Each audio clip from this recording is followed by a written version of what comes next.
Almost exactly 1 year ago to the date, I sighted in this 30-06 rifle at 100 yards using this exact ammo. It's been sitting in the safe ever since, so let's see if the scope can truly stay zeroed all by itself.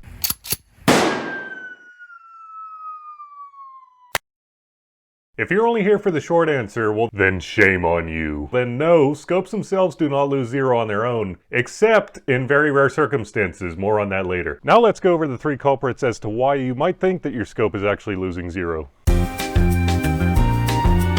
The first reason that you may have noticed that your scope lost zero is because the scope is not mounted properly. If you've ever bought a cheap combo like this, you probably know exactly what I'm talking about. I don't think that there's any word combination that would accurately describe just how poorly they put these on from the factory. Not in every single case, but definitely on these cheaper scope combos. To put this into perspective on just how bad some of these scope combos are, I've literally had some that said that they were ready to go out of the box, but when I got to looking around at them, I was literally able to unscrew these screws right here by hand. That doesn't seem ready to go out of the box to me. Not like I was planning on using the cheap scope from the combo anyways, but that's needless to say that if your screws are even a fraction of this loose, you'll probably notice pretty quickly that your rifle is having issues holding zero. And this is because if the scope has any room to shift around at all, you're not going to be able to get a good zero in the first place. And that's why I highly recommend that if you buy a combo setup like this, or a used setup with a scope already on it, that you go through and retighten every single screw that you can find on the rings and the bases so that you don't have any issues losing zero in the future. But if you bought a brand new scope or even a used one that you plan on mounting yourself, I would highly recommend that you go and check out my video where we go over this step-by-step approach on how to properly mount a scope.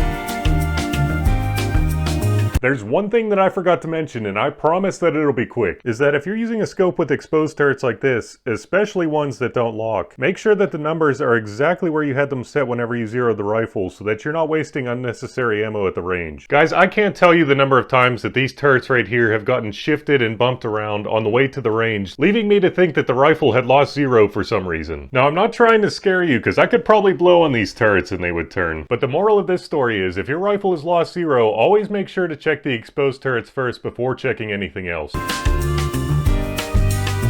The second reason that your scope may have shifted zero is due to ammo selection. We all know that bullets come in different shapes, weights, and sizes, along with different materials and different manufacturers. But did you know that changing any single one of these features has the potential to shift your point of impact dramatically? Let's check it out. This 308 right here is sighted in right on the money using this Norma 147 grain ammo. But let's say that I wanted to step it up a little bit in grain weight. Say this 165 grain ammo. How is this additional weight going to affect where the bullet is actually hitting? First, let's shoot that 147 grain ammo to prove that I'm not lying and that it's actually sighted in. So how's about we set up a target at 100 yards?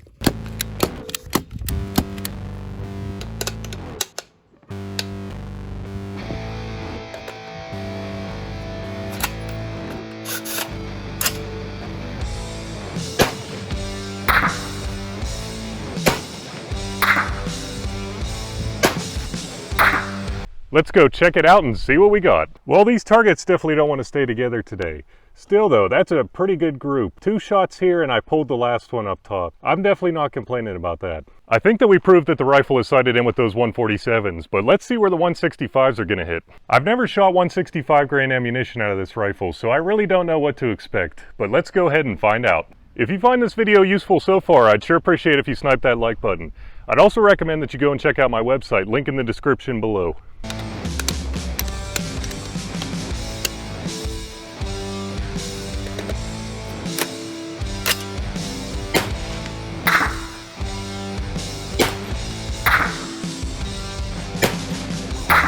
Well, it looks like the heavier ammo shifted our group a little, but not where I was thinking. I thought that because it was heavier, it was going to be shooting a little bit further down. But it actually shot an inch high and an inch to the right. These are our 3 shots right here. About the same size as the last group, so I'm pretty pleased with that. As you can see by the groups we were just looking at, I definitely wouldn't have missed a deer at 100 yards. But had I started out using that ammunition, I definitely would have re-zeroed my rifle. If that small of a grain weight change threw it off by that much, who knows where a 200 grain or something even heavier would be hitting at. But why exactly exactly does this point of impact shift occur? Well, I'm definitely not claiming to be an expert on this field, so if you really want to learn more about this, I've included a link on my website to where you'll find the leading theory on why this occurs. One thing that I can tell you though is that every single bullet design has a different center of gravity, and depending on where the center of gravity lies determines the amount of twist that's required to stabilize that specific bullet. So basically, your barrel may not be the optimal twist for every single bullet weight that you use, which definitely could have an effect on where they impact. But depending on your specific barrel and who manufactured it, you may not notice much of a shift at all, or it could be a massive shift. There's really no way to tell unless you shoot the rifle with different ammos.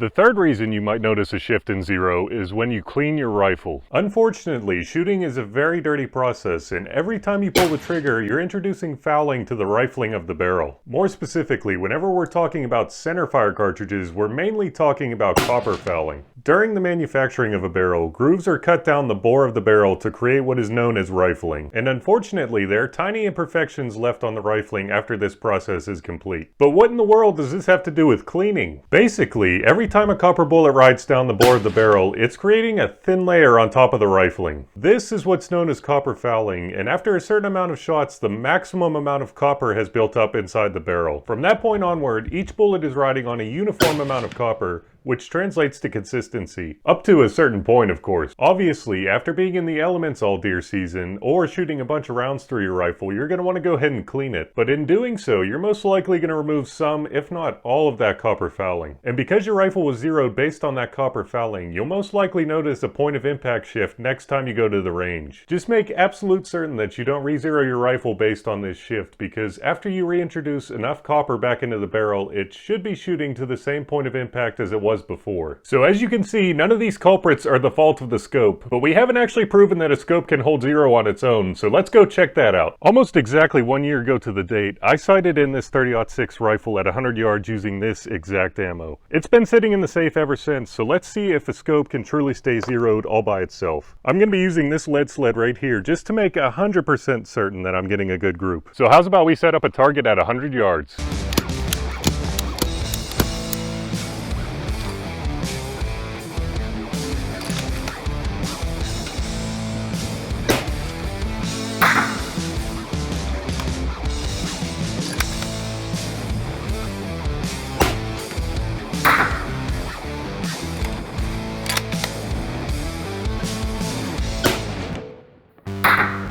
Certainly not the best group I've ever shot with this rifle, but it seems to be right on the money. Looks like the paper got ripped up a little, but as you can see, there's a 3-shot group right there, about within an inch. I'm really happy with that group, especially after sitting in the safe for a full year. I think that just goes to show you that scopes, at least on their own, do not lose zero over time. But what about the rare circumstances that I'd mentioned earlier where a scope might lose zero on its own? I think this calls for a story.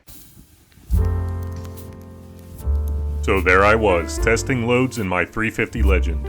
Everything seemed to be going as planned, and then the unexpected happened. My groups started opening up.